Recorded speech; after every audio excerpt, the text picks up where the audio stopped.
की जय जय। ललिता रंग देवी विशाखा की जय जय। सुकुमारी श्री राधिका प्यारी की जय जय। ब्रजलता तर बैठ के पलवर करूं विश्राम। ब्रज रज मुख में डाल के सब बोलो श्री राधे श्याम। सब बोलो श्री राधे श्याम।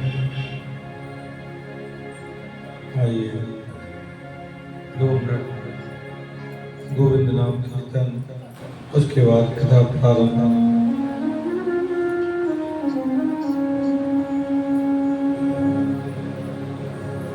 एक बार जो रघुवर की नजरों का इशारा हो जाए। एक बार जो रघुवर की नजरों का इशारा हो जाए। एक बार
तुम्हारी महफिल में तकदीर बनाई जाती है। सरकार तुम्हारी रातों में तकदीर बनाई जाती है। मेरी भी जिंदड़ी बन जाए, मेरी भी जिंदड़ी बन जाए, ऐसा तुम्हारा हो जाए।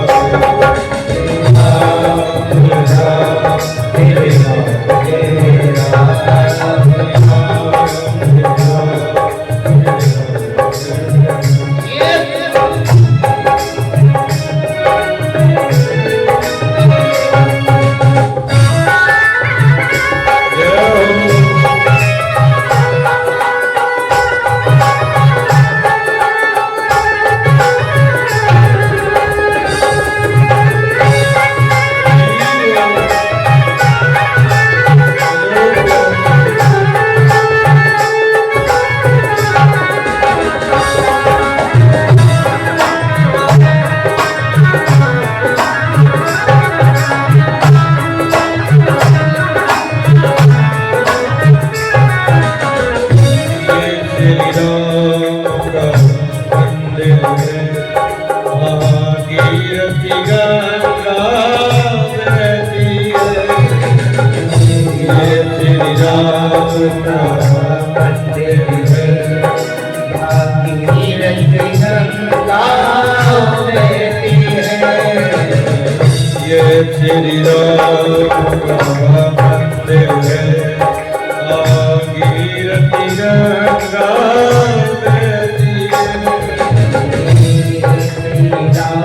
का मंदिर है, भागीरथी गंगा बहती है। सब लोग यहाँ पे तरते, सब लोग यहाँ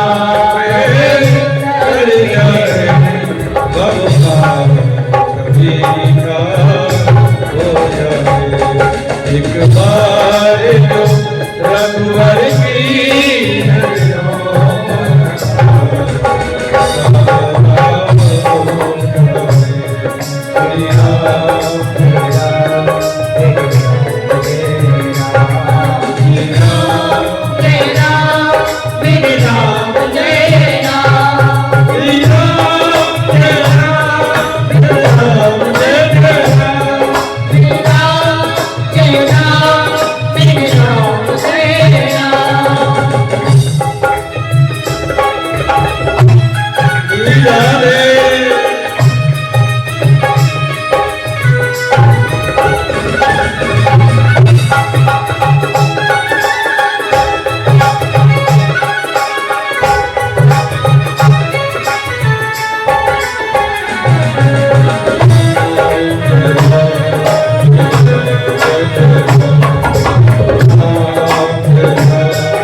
परम मंगलमय परातखलेश्वर अकारण प्रेरणा वर्णालय भक्त वांछित कल्पतरु तरंदित विनिंदित पीतांबरधारी श्री बालकृष्ण लाल की वाममयी मूर्ति श्रीमद्भागवत महापुराण तृतीय दिवस के संध्याकालीन सत्र की सत्र में अवगाहन करते हैं कि संप्रियं सुहृदं ब्राह्मणं भूतानां भगवान् स्वयं इन्द्रस्था कथं दैत्यानां वदिता विस्मो यथा।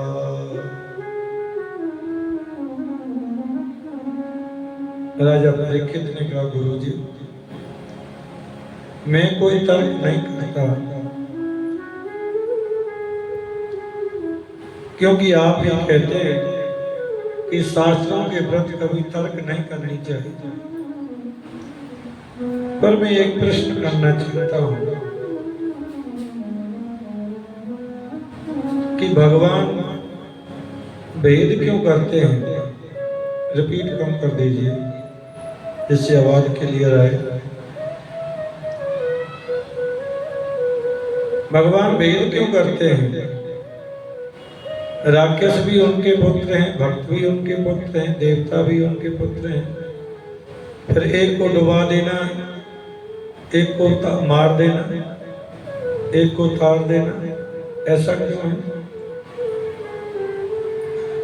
तो सुखदेव जी कहते हैं, परीक्षित भगवान ना कभी किसी को मारते हैं ना किसी को तारते हैं। जो व्यक्ति भगवान की आंखों के सामने आ जाता है उसे भगवान तार देते हैं, और जो आंखों के सामने नहीं आता वो डूब जाता है।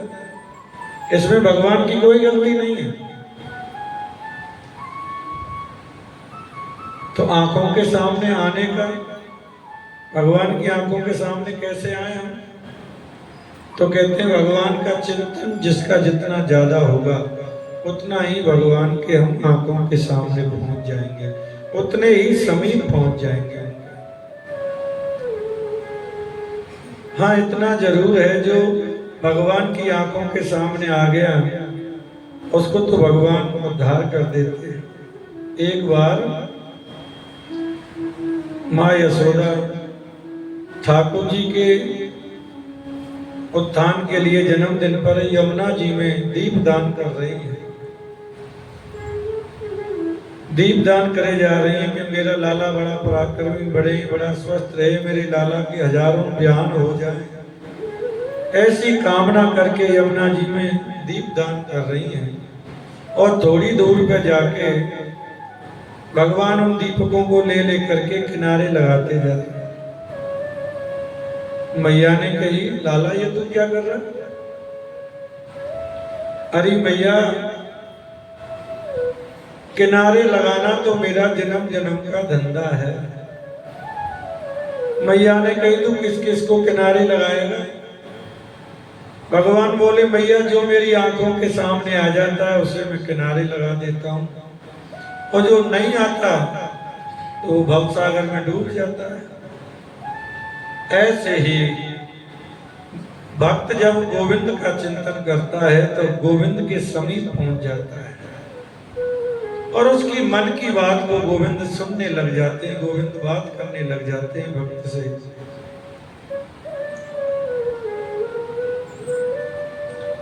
आचार्य सुखदेव जी कहते हैं, परीक्षित मुझे एक बात याद आ रही है, तुम्हारे बाबा ने जब यज्ञ किया था ना, राजसूय यज्ञ, तो उसमें प्रश्न उठा था कि सबसे पहले पूजा का अधिकारी कौन बने? तो युधिष्ठिर जी ने कह दिया था कि पूजा का अधिकारी सबसे प्रथम तो द्वारकाधीश है। तो उसी सभा में शिशुपाल आया हुआ था, और शिशुपाल ने तो महाराज गालियों से ही शुरू किया। अरे ये ग्वारिया गमारिया, जिसके ना माँ का पता है, ना बाप का पता है, ना बरादरी का पता है, 2 दिन का द्वारका का राजा क्या बन गया, प्रथम पूजा का अधिकारी हो गया? ये नहीं हो सकता। पांडवों के सामने कोई भगवान को गाली दे? महाराज अर्जुन ने तो गांडीव उठा ली। भगवान ने कहा, नहीं अर्जुन, तुम कुछ मत कहो, तुम कुछ मत कहो, इसकी 100 गाली पूर्ण हो जाएंगी, तुम्हारा सुदर्शन चक्र इसके सिर को धड़ से अलग कर देगा, तब तक कुछ नहीं कहना, कुछ नहीं। आश्चर्य तो तब हुआ जिस शिशुपाल ने गिन गिन करके भगवान को गाली दी, और जब उसका सिर धड़ से अलग हो गया शिशुपाल का प्राणांत हो गया तो महाराज उसकी ज्योति, शरीर से जो ज्योति निकली वो आकाश मंडल में 7 बार परिक्रमा की और परिक्रमा करने के बाद भगवान के श्री विग्रह में ही विलीन हो गए। इसको बोलते हैं सायुज्य मुक्ति। सबसे प्रथम श्रेणी की मुक्ति है सायुज्य मुक्ति, कि भगवान के शरीर में ही विलीन हो गई। राजा ने प्रश्न कर दिया, भगवान गुरुजी, अरे ऐसे पापी को तो नरक में सड़ना चाहिए था, लेकिन इसने भगवान के श्री विग्रह में विलीन हो गया, ये क्या बात हुई? तो भगवान ने कहा कि देखो, जितनी याद भगत याद करते हैं ना, उससे ज्यादा भक्त याद करते हैं, उससे ज्यादा दुश्मन लोग भी करते हैं, शत्रु लोग भी याद करते हैं, राक्षस लोग ज्यादा करते हैं। आप देखना, आप कथा में आके बैठे और कोई मित्र आया तुमसे मिलने के लिए और आपको संदेशा आया कि तुम्हारा मित्र तुमसे मिलने के लिए आया है, तो आप कहेंगे कोई बात नहीं, मित्र कहीं भगा थोड़ी जा रहा है, पहले कथा सुन लेते हैं, बाद में मिल लेंगे मित्र से। लेकिन जिसने बड़ी सभा में गिन गिन करके गाली दी, जिस शत्रु को आप भूल नहीं पाए हो, और वो महाराज आ जाए तो तुरंत खड़े होकर चल दोगे। तो ऐसे ही उसकी विस्मृति नहीं कर पाते। कई बार हम मित्र की विस्मृति कर देते हैं, लेकिन शत्रु की विस्मृति नहीं करते।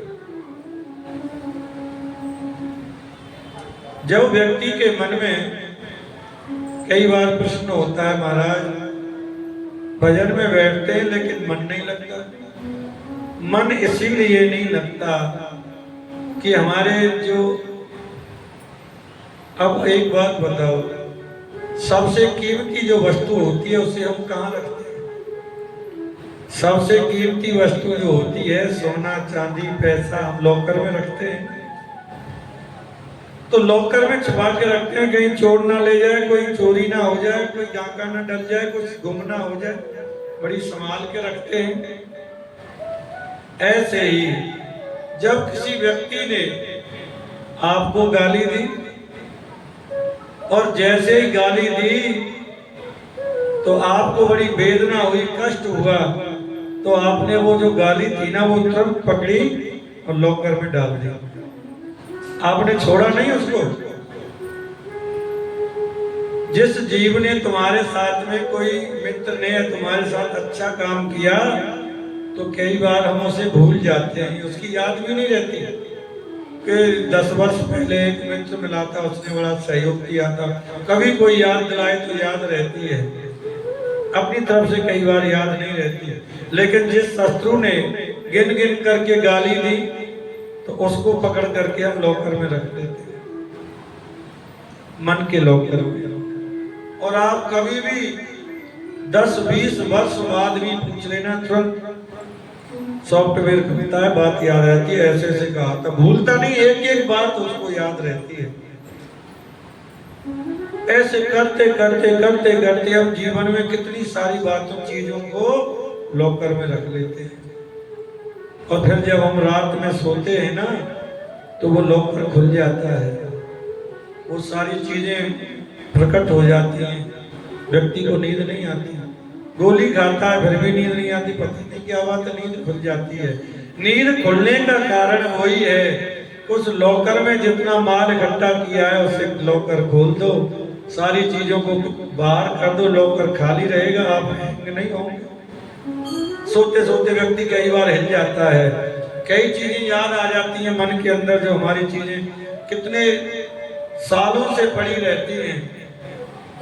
तो ऐसे ही भगवान कह रहे हैं कि जितने भगत मेरी याद करते हैं ना, उससे ज्यादा शत्रु मेरी याद करते हैं। 24 घंटे मेरा चिंतन बना रहता है, दुश्मन का चिंतन ज्यादा करते हैं। तो शिशुपाल ने गिन गिन करके गाली तो मुझे दी, लेकिन गाली देते वक्त भी वो चिंतन तो मेरा ही करता था, इसीलिए उसकी मुक्ति हो गई महाराज, इसलिए उसकी मुक्ति हुई।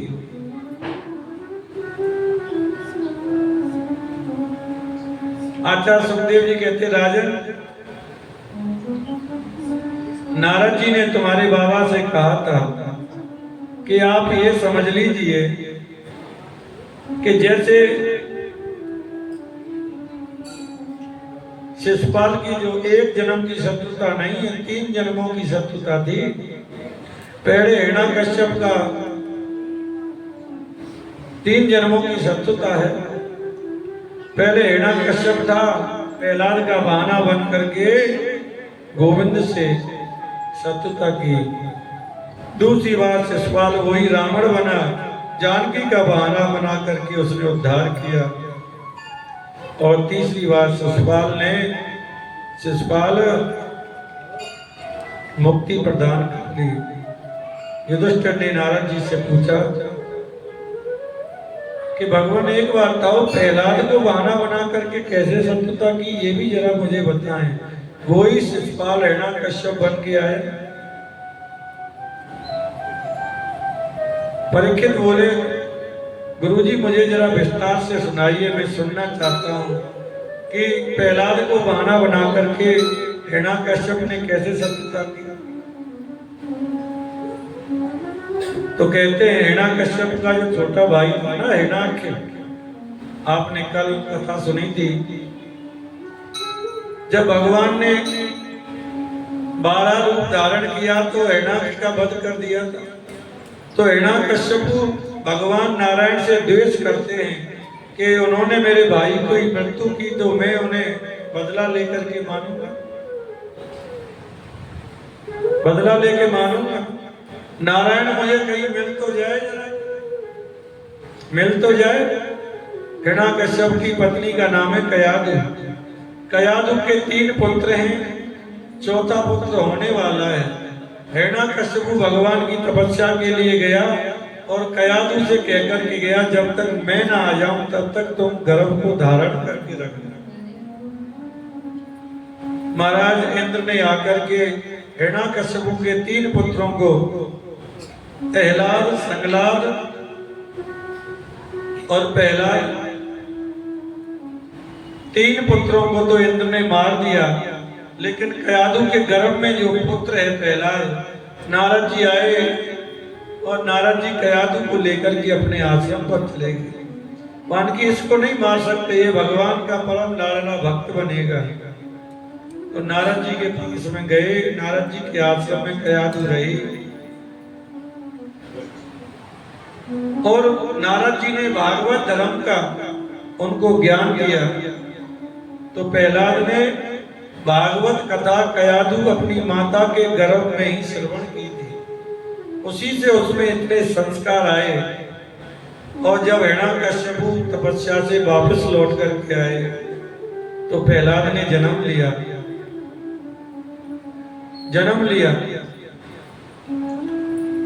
और हिरण्यकश्यप को लालन पालन कर रहे हैं बड़े प्रेम से।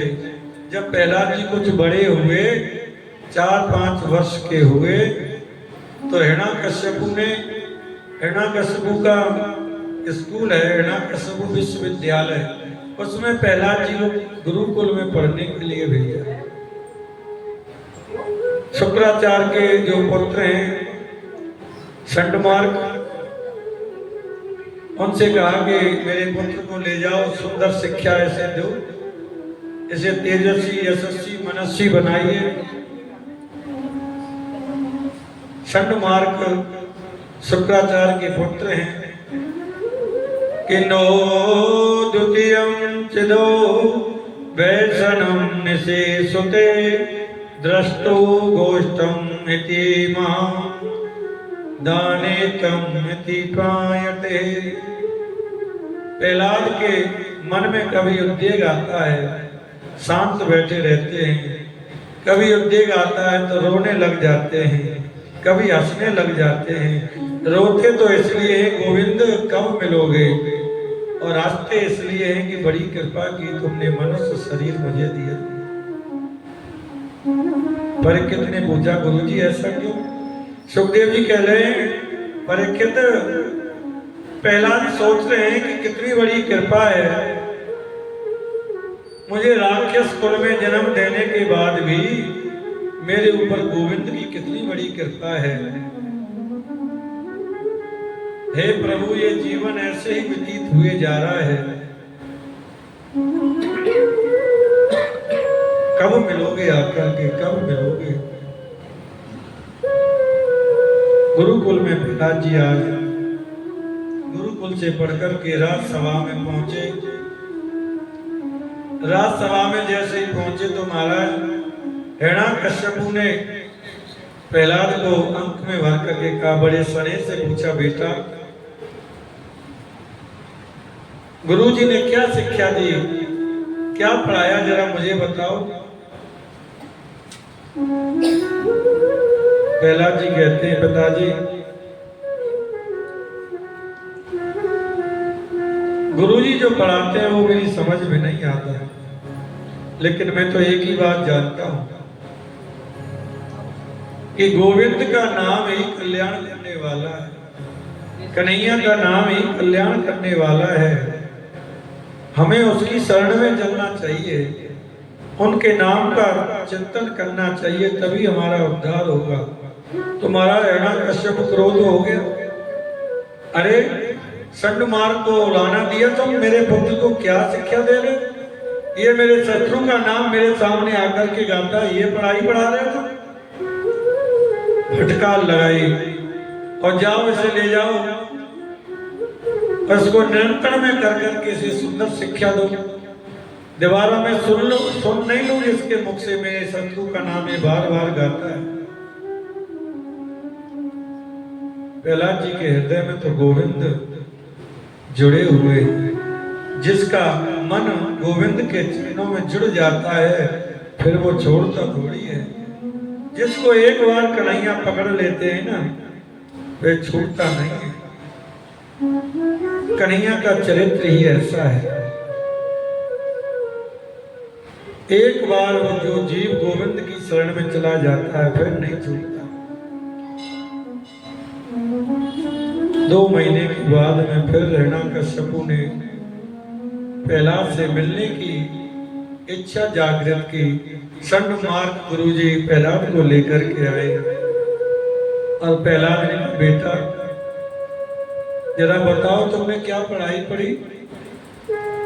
तो प्रहलाद जी ने बहुत सुंदर बात कही कि श्रवणम कीर्तनम विष्णु स्मरणं पाद सेवनम अर्चनम बंधनम दास्य सख्यात्म निवेदनम। पिताजी मैंने तो यही जीवन में समझा है कि नारायण के चरणों में भक्ति करने के 9 प्रकार हैं। श्रवण, सबसे पहला श्रवण, गोविंद के नाम को सुनो, उसकी कथा को सुनो, फिर जो सुना है उसका नाम का कीर्तन करो। पाद सेवनम, उनके चरणों का स्मरण करो, स्मरण करो। भक्ति की दूसरा लक्षण है कीर्तनम। कीर्तन जितनी सुर लहरी से गाया जाता है, जितनी दूर तक कीर्तन का सुर लहरी जाता